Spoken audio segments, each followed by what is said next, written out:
At 11:47 on an ordinary Tuesday morning, I stood alone beside the office printer, staring at a rejection email that had just destroyed the last piece of hope I had been holding on to. My promotion was gone. My rent was due in 4 days. My younger brother was depending on me to help him finish college. And somehow, the one person I blamed for everything was the woman who had been standing silently behind me for several seconds. I had no idea she could hear me. With my hands trembling and my heart heavy, I whispered the words I had promised myself I would never say out loud, "I wish you weren't my boss." Then I heard a calm voice behind me say, "I wish that too, sometimes." I froze. The printer hummed beside me. Somewhere across the office, phones were ringing and people were laughing over coffee, completely unaware that my entire world had just stopped. I slowly turned around, and there she was.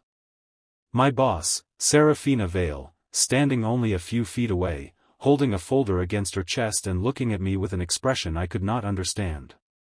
Before we continue, if you believe in kindness, second chances, and the idea that people can change when someone chooses to understand them instead of judging them, please like this video, share it with someone who needs to hear that message, leave a comment, and subscribe to Epic Story Hub. Your support helps us bring more emotional stories like this to you. My name is Rowan Mercer, and until that moment, I had spent 8 months believing that Seraphina Vale was the coldest person I had ever met. She ran our company with perfect discipline. She never arrived late, never raised her voice, never laughed during meetings, and rarely showed emotion. When she walked through the office, conversations became quieter.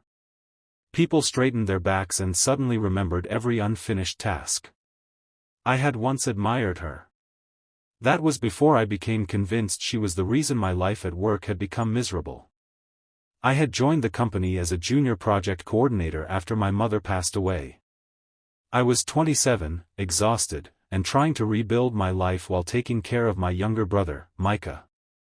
My mother had left behind more responsibilities than savings, and I had learned very quickly that grief did not stop bills from arriving.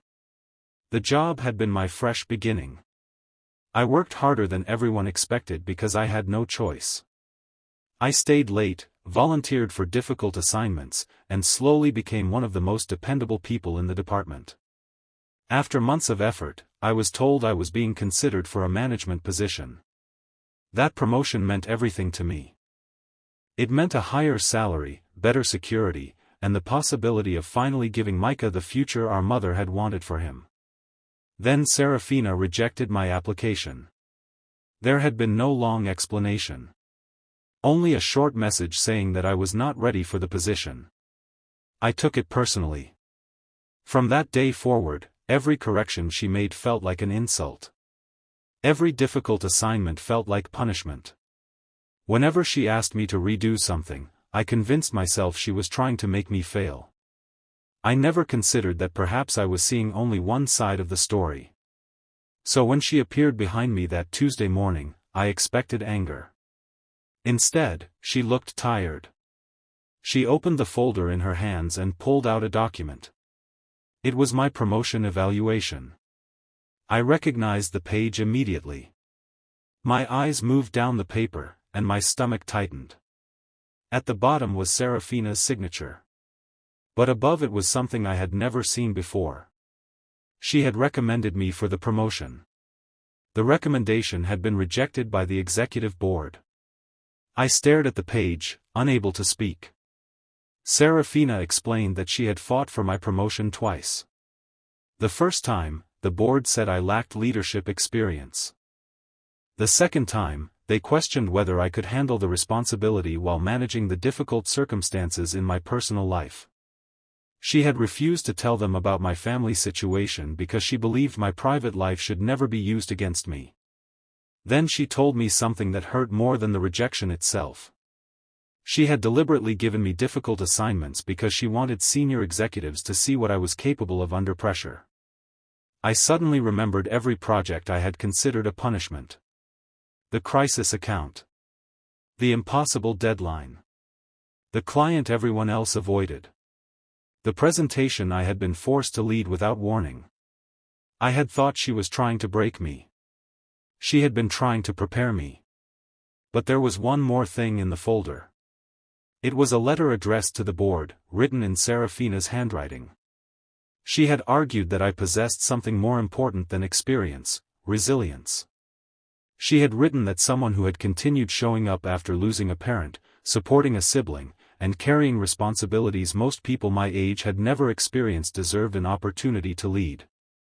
My eyes burned. For months, I had hated the woman who had been quietly fighting for me. I looked at her and apologized, but she did not immediately respond. She simply told me that she understood why I had said what I said. She admitted that she had made herself difficult to approach because she had spent years believing that being vulnerable made a leader weak. Then she told me why. Her father had built the company from nothing. When he became ill, she had been forced to take over while everyone around her waited for her to fail. She had learned to survive by becoming controlled, distant, and impossible to read. She said she had forgotten how frightening that could look from the other side of the desk. For the first time, I saw something behind her professionalism that I had never noticed before. Loneliness. That afternoon, something changed between us. Not dramatically. There was no sudden friendship or magical transformation. We simply started seeing each other as human beings instead of titles. I stopped assuming every correction was criticism. She started explaining decisions instead of expecting everyone to understand them automatically. And slowly, the office changed too. Weeks later, a major client threatened to cancel one of our company's largest contracts. The senior management team panicked because the problem had developed during a daytime presentation with only a few hours to respond. Seraphina gathered everyone into the conference room, but instead of taking control herself, she looked directly at me. She asked me to lead the response. My heart pounded. This was the opportunity one had been waiting for. But halfway through the meeting, everything went wrong. The numbers in our report did not match the client's records. Several executives began blaming one another. The room filled with tension. For a moment, I wanted to disappear. Then I remembered every difficult assignment Seraphina had given me. I took a breath and began separating the problem into smaller pieces. I asked each department for specific information. I listened instead of panicking. Within an hour, we discovered that the mistake had come from an outdated data file that had been uploaded weeks earlier. The client stayed. The contract was saved. When everyone finally left the room, I remained behind, exhausted. Seraphina walked over and placed the same promotion folder on the table. This time, there was a new document inside. My promotion letter. I stared at it for several seconds because I was afraid to believe it. She told me that the board had approved it that morning. I asked her why she had never told me she had been fighting for me. She smiled faintly and said that sometimes people need to discover their own strength before they understand who believed in them. That sentence stayed with me.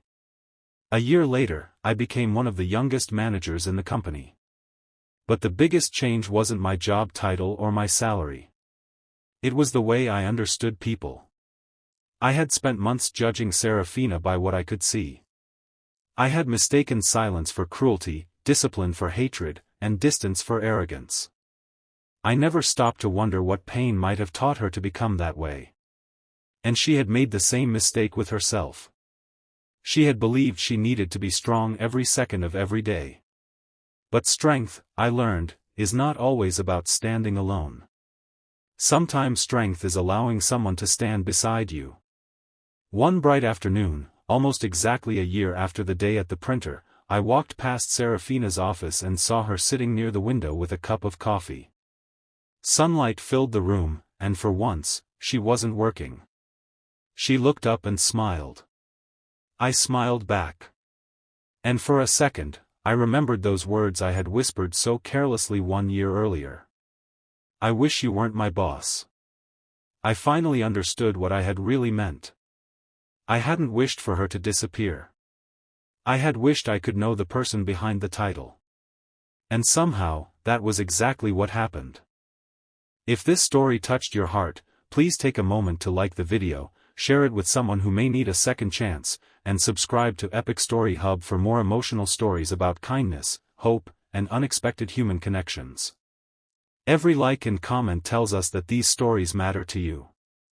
And before we end, I want you to do something special. Comment "second chances" below if you believe we should never judge someone only by what we see on the outside. Because sometimes the person we think is making our life harder is secretly fighting a battle we know nothing about. Sometimes the coldest person in the room is simply someone who has been hurt for too long. Sometimes the opportunity we think we lost is actually the opportunity someone is quietly preparing us to receive. And sometimes, the words we regret saying can become the beginning of the most important conversation of our lives. I walked away from that printer thinking I had embarrassed myself. Instead, I had accidentally opened a door. A door that taught me that bosses can be human, mistakes can become bridges, and people who seem impossible to understand may simply be waiting for someone patient enough to look beyond the surface. I never again wished that Seraphina Vale wasn't my boss. Because by then, she wasn't just the person who signed my paycheck.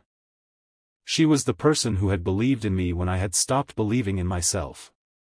And that Tuesday afternoon, beneath the ordinary sunlight pouring through the office windows, I finally understood something my mother used to tell me when I was young: you never know how much kindness someone needs until you choose to give it. Sometimes, one second chance can change two lives.